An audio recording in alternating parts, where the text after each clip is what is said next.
Hello and welcome to the program. You're watching the Daily V News. And the headlines for today are: Party General Secretary Nguyen Trong wrapped up his visit to Cuba on April 12. President Truong Tan Sang on April 12 visited ethnic people who relocated to make way for the Sun La hydroelectric power plant. The State Bank of Vietnam has eased its restrictions on lending for real estate activities. Party General Secretary Nguyen Trong wrapped up his visit to Cuba on April 12th. On this occasion, Vietnam and Cuba issued a joint statement as follows.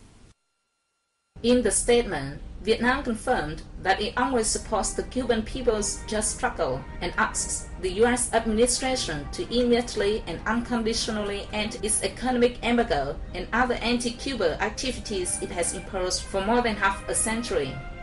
Cuba highly values Vietnam's increasing international role and its efforts to promote peace, stability, cooperation, and development in Southeast Asia and the Asia-Pacific region, as well as its stand at international forums and with overseas organizations.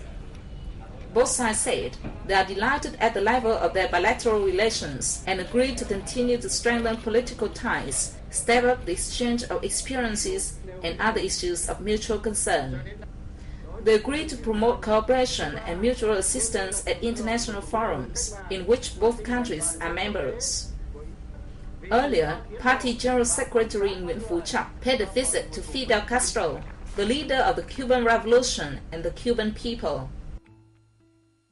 Within the framework of the visit, officials accompanying Secretary General Trong have worked with Cuban agencies on specific cooperative matters. Finance Minister Nguyen and Cuban Minister of Finance and Prices, Lina Pedrosa Rodriguez, agreed to increase the exchange of information and expertise in financial management, budget collection and expenditure, tax policy and management, treasury, price management and accounting. They signed a memorandum of understanding on financial cooperation for 2012-2015.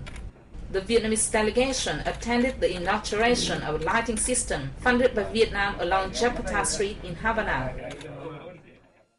President Truong Tan Sang on April 12 visited a new village in the northern mountainous province of Sun La, home to hundreds of ethnic people who relocated to make way for the Sun La hydroelectric power plant. The President said he appreciated what indigenous people have done for the construction of the largest hydropower plant in Southeast Asia. Thousands of families abandoned their homes and moved to resettlement areas for development of the Sun La hydropower plant, which started construction in late 2006. President Sang told local authorities to continue providing assistance to people in the resettlement areas. Touring the Sun La hydropower plant, the President praised the efforts of both managerial staff and workers to complete the project ahead of schedule. 4 of the total 6 turbines for the 2,400 megawatt plant have been operational, and the remaining 2 are expected to be ready by the end of this year, 3 years ahead of schedule. The plant will make a major contribution to the country's development, said the President.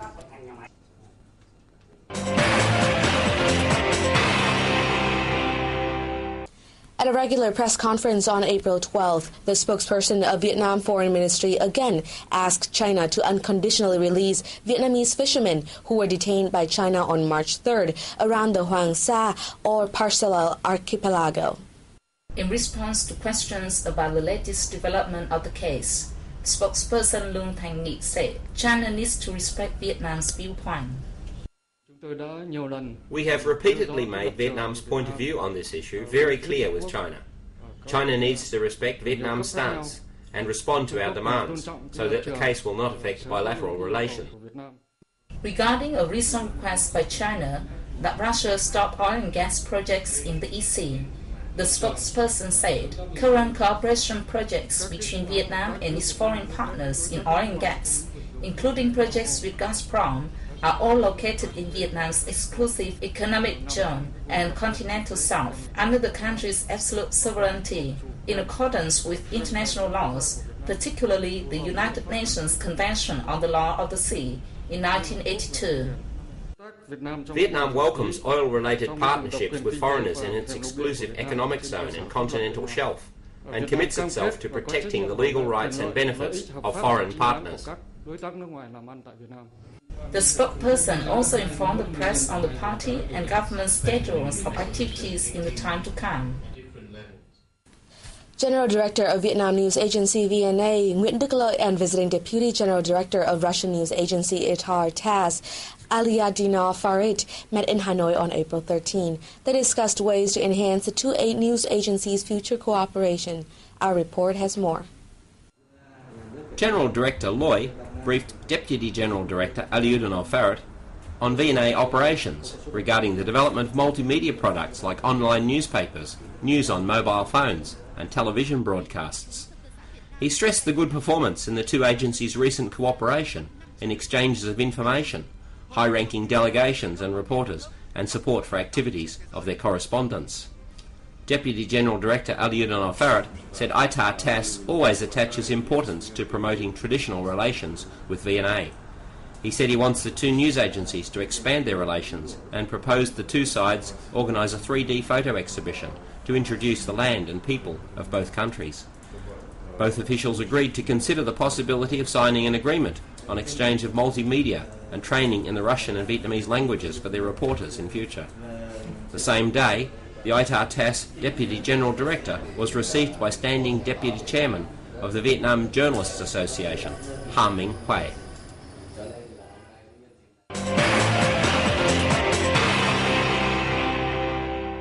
The Commission for Popularization and Education of the Party Central Committee has launched a history contest on the special relations between Vietnam and Laos. A similar contest is also organized in Laos. The contest is part of activities to mark the Vietnam-Laos Friendship and Solidarity Year 2012, as well as the 50th anniversary of diplomatic ties and the 35th anniversary of the signing of a friendship and cooperation treaty between the two countries. It aims to raise the awareness of younger generations about the bilateral friendship, contributing to fostering sentiments between the two nations. Entries are required to feature the two countries' close relations during wartime and the current National Construction Corps, the role played by Presidents Ho Chi Minh, Khe Sano, Phomivane, and Suphanavong and other high-ranking leaders in fostering bilateral ties. The State Bank of Vietnam, SBV, has eased its restriction on lending for real estate activities, with almost 50% of borrower groups once again classified as eligible for loans.